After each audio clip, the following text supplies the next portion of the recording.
Hi, my name is Lillian, and for this project, I will be studying the director Alison Klaymen, and for this review, I will be reviewing Jagged. Now, Jagged is about Alanis Morissette and her time before Jagged Little Pill to the release of Jagged Little Pill, and also during the tour, and the effect that this album had on her life. And to start this off, this documentary directorial voice, and when talking about structure and form, is narrative. It is very much Alanis Morissette sharing her story to the audience and to other people, her telling her struggles, her fears and insecurities up until the release of Jagged Little Pill, and then she talks about the effect that album has had on her. And that being said, this also means it was a very a very participatory mode of documentary mode, because it focuses on interviews with Alanis Morissette, mainly to tell the story as I talked about before, but as well as with other people who knew her so that they can tell their side of what they observed of Alanis Morissette. For example, Shirley Manson from Garbage commenting on how Alanis Morissette was breaking down barriers and doors that helped herself and other 90s female musicians, her producer that helped her produce Jagged Little Pill, and what he saw in Morissette and how he found her talent, how talented she was, to her friends observing her behaviors and like how she survives fame.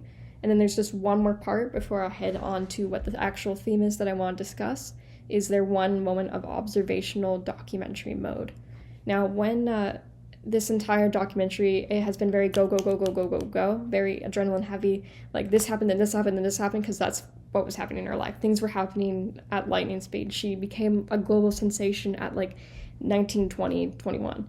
Like things were skyrocketing for her, and it was just fast. There was a lot of music. There was a lot of people talking in voiceovers. There was a lot of talk of like her insecurities, like who was she, and like how she was fighting to be seen as a female musician in the 90s and to not have that pushback as she was having. And then finally there's just silence, and it's just the camera observing her with her kids now, and there's no music, there's no voiceovers. It just shows her sliding down and smiling with her family and her kids.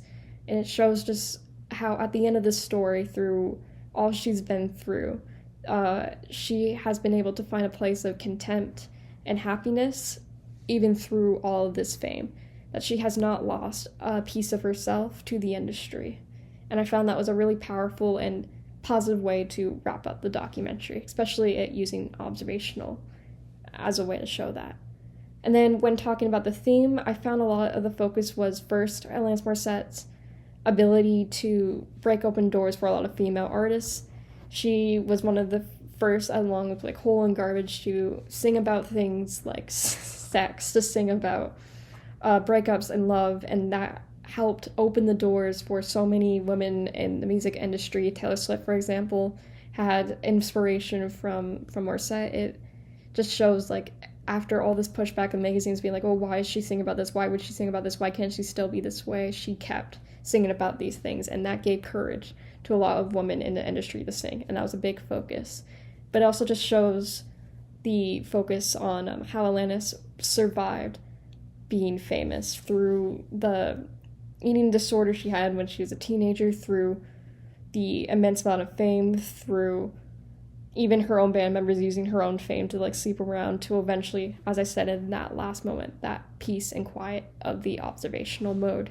That's just another kind of theme that this documentary touched on, surviving fame. And then things that I did like, I really wanted to touch, is I really loved Shirley Manson being part of the documentary to show kind of like that sisterhood between these two artists. They were, of course, friends. And I also like that she was there because Garbage was actually one of my favorite bands since I was in kindergarten, and I knew Garbage before I knew Morissette. So I was just really shocked and happy to see her there, and just discussing like how she was watching Morissette and how that really inspired her in her own career.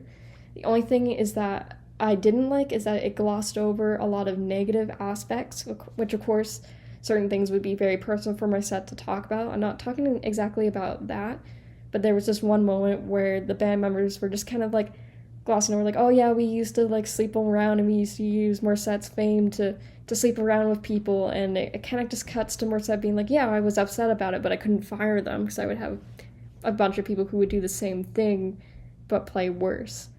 And it just kind of missed the opportunity to point out, like, kind of some of the unfairness and, like, sexism, or just, like, how she was being taken advantage of by people she was supposed to trust. Like, it really shows that there's something wrong, that you can't fire them and have people just as good, but respect, like, who you are. And she just kind of glossed over it. And I felt that was a moment we could have understood more to her, like, why, like, what did you feel? I just feel like that was skipped over. But other than that, I did really enjoy this documentary.